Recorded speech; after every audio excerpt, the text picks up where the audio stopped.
먼저 시작하도록 하겠습니다. 이번 달은 계속 통증에 대해서 얘기를 해드리고 있고요. 오늘은 그 7번째 시간 관절통에 대한 얘기예요. 통증 때문에 우리가 병원을 찾을 때 우리가 어떤 부위가 원인이 돼서 오느냐를 따라서 이제 분류를 하는데 그 중에 관절에 문제가 돼서 오는 분들이 가장 많아요. 왜일까요? 다른데 뭐 근육이나 인대나 이런 쪽 문제들은 보통 한 2주 면에 해결되거든요. 길어야 몇 개월 안 가는데 이 관절에 문제가 생기면은 일단은 몇 년이에요. 뭐 10년 이상 이렇게 가는 경우들도 많죠. 그래서 관절에 문제가 있는 경우가 아마 통증 때문에 병원을 찾는 가장 큰 이유가 될 것 같아요. 관절이 이런 식으로 심해지면은 점점 이제 둥그러지고 변해가죠. 관절에 문제가 있는 분들의 대부분 이제 공통적인 증상은 그 부위가 뻣뻣해진다는 거예요. 그래서 다른 통증하고 다르게 좀 뻣뻣한 느낌, 이게 이제 관절 통증의 특징이고요.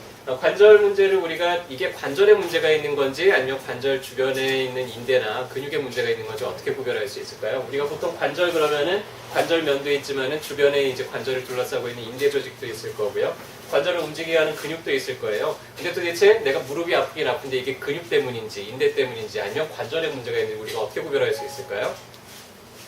일단은 기본적으로 우리가 가만히 있으면은 통증이 별로 없어요. 이 세 가지는 다. 근데 우리가 움직이기 시작하면 아파요. 근데 인대가 늘어나는 방향으로 움직일 때는 아픈데 인대가 늘어나는 방향이 아닌 다른 움직임에서는 별로 아프지가 않아요. 그리고 근육도 마찬가지로 그 근육에 힘을 써서 근육이 힘을 쓰는 방향. 그래서 그 근육이 움직일 때는 아픈데 그 근육은 움직이지 않는 방향에서는 안 아파요. 근데 관절에 문제가 있으면은 어떻게 움직여도 다 아파요. 일단은 움직이면 관절은 무조건 아파요. 그게 이제 관절과 다른 통증을 구별하는 하나의 특징이죠. 관절에 염증이 있을 때도 있고 염증이 없을 때도 있어요. 염증이 있는 거에 대표적인 건 우리 류마티스 관절염이고요. 염증이 없이 그냥 아픈 거는 우리가 관절이 닳아서 생기는 퇴행성 관절염이 이제 대표적이겠죠. 자, 염증이 있는 것과 없는 거는 우리가 뭘 가지고 구별할 수 있을까요? 자, 일단은 염증이 있을 때 우리가 가만히 있어도 아플까요? 안 아플까요? 아파요. 가만히 있어도 아파요. 염증이 있으면. 염증이 없으면 가만히 있을 때는 아플까요? 안 아플까요? 안 아파요. 가만히 있을 땐 괜찮아요. 근데 막 염증 반응이 있으니까 염증이 있을 때는 가만히 있어도 욱신 이렇게 아파요. 그래서 밤에 자면서 욱신거려가지고 잠을 못 자겠다든지 자면서 더 거기가 좀 뻣뻣하고 아프다든지 아침에 일어났는데 너무 많이 뻣뻣하고 아프고 부어있고 하면은 염증일 가능성이 있죠. 또 염증이 있으면 그 부위가 좀 부어있겠죠. 근데 염증이 없을 때는 염증 때문에 부종이 생기거나 하지는 않고 가만히 있을 때는 그다지 별로 아프진 않아요.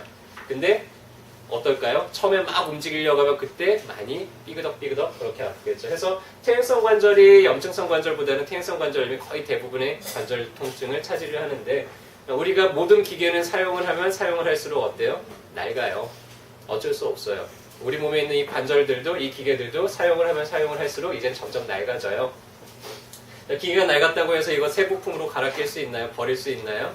아니죠. 평생 내가 일단 쓰긴 써야 된단 말이에요. 그럼 이제 어떻게 해야 돼요? 잘 기름칠하고 정비하고 하면은 또 한동안은 삐그덕거리는 거 없이 잘 쓸만 할 거예요. 근데 또 시간 지나면은 또 낡겠죠. 그러면 또 삐그덕거리면 그때 가서 또 기름칠 한번 해주고 이제 낡은 퇴행성 관절은 그런 식으로 관리를 해나가야 되고요. 자, 이렇게 낡은 기계를 처음에 이제 안 움직이다 막 움직이려고 그러면 어떻겠어요? 막 소음이 심하겠죠. 삐그덕삐그덕 거린단 말이에요. 근데 계속 움직이다 보면은 조금 이제 예열도 되고 기름도 돌고 하면서 좀 움직일만 해져요. 퇴행성 관절의 특징이 그래요. 한참 가만히 있다가 내가 일어나려고 그러면 아이고 하면 뻣뻣하고 뻑적지근한데 그런데 좀 이제 움직이다 보면은 좀 움직일만 하네. 이제 이런 게 이제 퇴행성 관절의 특징이에요. 근데 너무 많이 움직이고 많이 노동을 하면은 그 부위가 이제 저녁에 막 자면서 아우 아파라. 오늘 일 너무 많이 했네, 욱신거리네. 이게 이제 퇴행성 관절의 특징이죠. 그래서 이런 분들이 아마 관절 통증의 가장 많은 부분을 차지를 할 거예요. 관절증이 생길 수 있는 부위들은 우리 몸에 있는 모든 관절에 다 많이 생깁니다. 근데 제일 많이 생기는 관절이 어디일까요? 허리. 허리가 1등. 2등은 어딜까요? 무릎. 3등은? 발목. 3등은 어딜까요? 발목. 손가락? 손가락도 많아요. 발목도 많고. 손가락이 많은 거는 우리가 워낙 손을 많이 사용하기 때문에 이제 그런데, 자, 그 빈도가 허리, 무릎, 발목 정도 수로 많아요. 왜 그럴까요? 무게 중심. 많이 쓴다기보다는 체중하고 관계가 있어서 그래요. 우리가 가만히 서서 걷더라도 이 체중이 계속 실리잖아요. 발목하고 무릎, 허리까지는. 근데 우리가 어깨나 손목 이런 데는 체중이 실려요? 잘 안 실리니까 이런 쪽은 관절 문제가 생길 확률은 별로 그렇게 많지 않은데 우리가 체중을 실는 허리나 어깨나 무릎은 관절이 생길 확률이 높아요. 그래서 이런 쪽 무릎이 아프거나 허리가 아프거나 하는 분들이 만약에 체중이 너무 많이 나간다 그럼 그런 분들은 반드시 체중을 좀 줄여야 돼요. 우리가 체중이 1kg가 늘어날 때마다 무릎 부담이 50kg만큼의 부담이 더 생겨요. 그러면 반대로 생각해서 우리가 체중을 10kg만 줄이더라도 500kg만큼의 부담이 무릎에서 사라져요. 엄청 가벼워지겠죠. 특히 이제 계단 같은 거 오르내릴 때 가장 많은 체중이 실리게 되는데 그때 우리가 체중을 조금만 줄이더라도 통증이 많이 줄어드는 경우들이 있습니다. 그래서 그런 분들은 이런 쪽에 이제 체중을 지지하는 관절에 문제가 있는 경우는 그런 것들도 좀 같이 해결을 해야 되겠죠. 자, 관절염이 퇴행화된다는 거는 이제 점점 연골끼리 뼈끼리 닳아요. 우리가 돌끼리 부딪히면은 돌들이 점점 날카로워지는 것처럼 뼈끼리 부딪히면 뼈가 점점 날카로워져서 이렇게 골극들이 생겨납니다. 그래서 관절 자체가 이렇게 튕그러지거나 아니면은 좀 이렇게 틀어지거나 하는 경우들이 생기죠. 그래서 한번 이렇게 틀어진 게 다시 원상복구가 될까요? 안 될까요? 돼요. 안 돼요. 한번 이렇게 뼈가 다 자라고 나면은 아무리 잘 치료해도 이게 다시 원상복구가 되지는 않아요. 그래서 이렇게 되기 전에 미리미리 좀 잘 관리를 하는 게 좋고요. 이렇게 됐다 그러더라도 좀 잘 관리를 하면은 그래도 통증은 좀 줄일 수 있지만은 관절 자체가 원상복구가 되지는 않습니다. 류마티스 관절염 같은 경우에는 염증이 생겨서 초반에 많이 욱신거리고 아프다가 이제 점점 관절이 융합이 되면서 아예 그냥 통뼈로 바뀌어버려요. 그러면 나중에는 아예 움직이지를 못하게 되겠죠. 그래서 이 염증 단계에서 염증을 잘 관리를 해가지고는 이 방향까지 진행이 되지 않도록 미리 이거를 잘 막아주는 게 중요하고요. 자, 그러더라도 요새는 그래도 인공관절을 넣는 방법들이 많이 발달이 됐어요. 과거에 비해서. 그래서 퇴행화가 돼가지고 무릎이 다 망가졌다 그래도 하나 희망이 더 있죠. 인공관절을 넣어가지고 그 관절을 다시 한번 우리가 쓸 수 있는데 근데 그렇다고 해가지고 이게 영원히 맞는 방법은 아니고요. 10년 지나면은 이제 이 인공관절들도 다 닳아서 다시 새 관절로 다시 수술을 한 번 더 해야 돼요. 그래서 내가 나이 60대에 이제 수술을 했는데 그러면 한 70대 정도 돼가지고 수술을 한 번 또 해야 되겠죠. 근데 80대 정도 되면 어때요? 또 해야 돼요. 그러니까 일단은 자기 무릎 가지고 써먹을 수 있는 만큼 최대한 써먹고 도저히 이제 안 되겠다 싶으면은 그때 가서 최대한 이제 수술을 하는 시기를 늦추면 늦출수록 그래도 좀 더 낫겠죠. 관절에 문제가 있는 주된 증상 일단은 뻣뻣해요가 가장 주된 증상이고요. 움직이려고 그러면 아이고 이렇게 이제 움직이는 거 그리고 뭔가 좀 삐그덕거리고 우두둑거리고 이런 느낌들 소리 자기가 스스로가 알아요.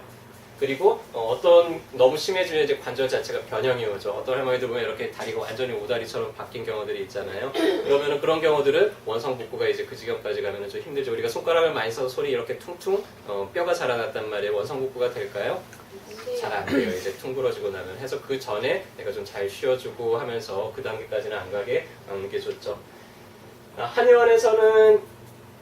한의학에서는 이제 관절 통증의 원인이 외부에서 들어오는 원인들, 풍한습이나 이런 게 이제 외부에서 사기가 들어와서 그래서 이런 경우는 우리가 약을 쓰거나 해서 금방 날려버릴 수가 있고요. 급성기이기 때문에 또 좀 만성적인 통증들은 어혈하고 또 많이 관계가 있는 경우들이 있습니다. 우리 여러분들이 알고 계시는 병원들 중에서 어혈 치료를 제일 잘하는 병원이 어디죠? 어깨동무한의원. 여러분들이 계시는 이 병원이죠. 그래서 저희가 통증 환자들이 되게 많은 편이에요. 왜냐면은 이렇게 어혈을 제거하다 보면은 몸이 좀 가벼워진다는 분들이 꽤 많거든요.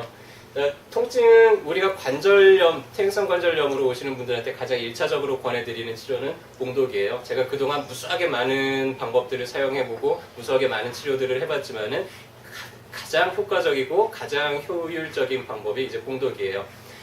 봉독을 맞게 되면 우리 벌에 쏘면 어때요? 붓고 가렵고 하잖아요. 일부러 이제 문제가 있는 부위를 붓고 가렵게 만들어줘요. 그러면은 우리 몸에 있는 면역세포들, 면역세포가 뭐 하는 세포냐면은 고치는 세포예요. 공사에서 문제가 있는 것들, 망가진 것들을 고쳐주는 세포가 면역세포예요. 이 면역세포들이 평소보다 한 10배 가까이 모여들어요. 이 벌의 자극을 해소하기 위해서. 그러는 과정 중에서 벌에 가렵고 이런 퉁퉁 부은 거를 가라앉히는 과정 중에서 기존에 있던 그 부위의 염증들도 아주 빠른 속도로 해결을 해주기 시작을 합니다. 그래서 봉독을 쓰면 좀 불편하기는 해요. 막 붓고 가렵고 혹은 더 뻐근하게 아프긴 한데 공사가 더 빨리 진행이 되다 보니까는 그렇겠죠. 근데 그 과정을 하루 이틀 정도 참아주고 나면은 그 뒤에 좀 더 많이 가벼워지고 하는 식으로 이제 좋아지게 되겠죠.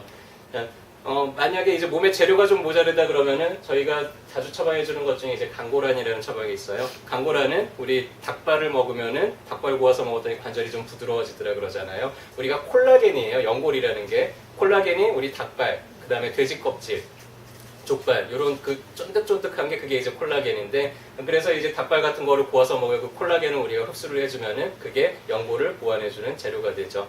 근데 그냥 먹는다고 해가지고 이게 그냥 다 관절에 도움이 되는 게 아니라 약간의 이제 좀 경영의 수치가 좀 필요해요. 그래서 물로 다리는 게 아니라 알코올로 다려야만 되고요. 근데 알코올로 집에서 다리다 보면 이제 화재가 날 위험성도 크고 저희가 해놓은 이거는 한 포에 닭발 한 15개 정도가 농축이 될 정도로 아주 고도로 농축이 되어 있어요. 거기다 이제 한약재 몇 가지 무릎에 이제 도움되는 약재랑 같이 되어 있는데 이게 지금 관절 문제가 있는 분들한테 상당히 많이 도움이 돼요. 그래서 진통제처럼 먹자마자 통증이 바로 줄어드는 건 아니지만은 2달 이상 꾸준하게 먹고 나면은 한 2달 정도 지나고 나면 사람들이 대부분 내가 언제 좋아졌는지 모르게 요새 되게 좀 편해졌어요 라는 반응이 한 2달 정도 꾸준히 먹었을 때 이제 오고요. 해서 보통 이제 관절증 문제 있는 분들이 저희 안에서 한 2달 내지 석 달 정도 이런 식으로 이제 치료를 받고 나면은 지금까지 치료를 보면 한 80% 정도가 이렇게 호전이 되는 것 같습니다.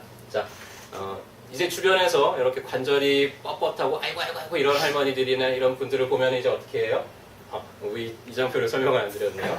자, 해서 우리가 공사를 하는데 인부들만 부른다고 해가지고는 공사가 되는 것도 아니죠. 그래서 재료가 충분할 때 우리가 공사가 가장 활발하기 때문에 그렇게 좀 퇴행화된 소견이 많은 분들은 그 두 가지 치료를 같이 병행을 하는 게 좋고요. 또 저희 안에서만 하는 특별한 치료법이 있죠. 몸에 있는 전체적인 어혈들을 제거를 해줘서 이제 순환을 촉진을 시켜주면은 가장 빠르게 이제 치료가 되는 것 같습니다.